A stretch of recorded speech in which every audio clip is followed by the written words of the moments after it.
How to use a clapperboard like a pro, a complete guide. Whether you're new to filmmaking or a seasoned pro, you've probably seen a clapperboard in action. Scene 6, shot 13, take 1, soft sticks.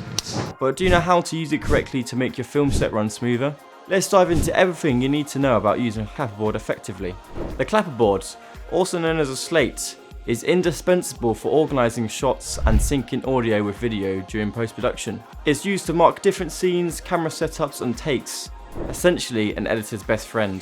BP 1.3, Andres, take 1. Let's take a look at a typical clapperboard. Production information, the title of the production, and sometimes the director or camera operator's name. You may also want to write camera specifications as a log. Roll. The roll number indicates which roll of film is being used. In digital filmmaking, the roll number identifies the media file. The roll number is marked on the clapperboard with a 3-digit number. You might also add a letter to indicate which camera is being used if you're using a multi-camera setup. Scene. This section is a quick reference for the editors to know which part of the script is being shot. Shot. There will be multiple shots in a scene, so every time the camera is moved, the shot number will change. This number can be tracked scene by scene or for the whole film. Take. The take number is listed here, which means the amount of times you've taken the shot. Date. The date is important for organising the footage during post-production. Editors need to know the date of the filming for sorting. The clapper, the most iconic part, the sound and visual cue for syncing the audio and video.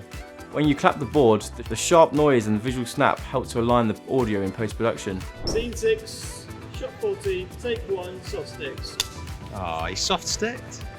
A ledge. Here are some pro tips that I've found from my own experience for clapping on set. People really do value a nice looking clapperboard. Write neatly using a dark, bold whiteboard pen. The more artistic the board, the better. Always have the board ready. Ensure the clapperboard fills the frame. Remember, you're not the focus. Editors don't want to see you. I work at a 10mm to 1 foot ratio, so I should be 5 feet away on a 50mm lens. The key is to make sure the first frame clearly shows the clapperboard, which makes the editor's job much easier by eliminating the need to scrub through the footage to find it. You don't need to read the entire board. The editor is already aware of the production you're working on.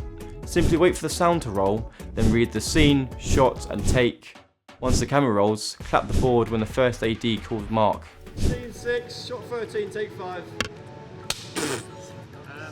This process is in place to save time and essentially money when shooting on a roll of film, as the editor can easily read the details on the clapperboard instead of hearing them called out.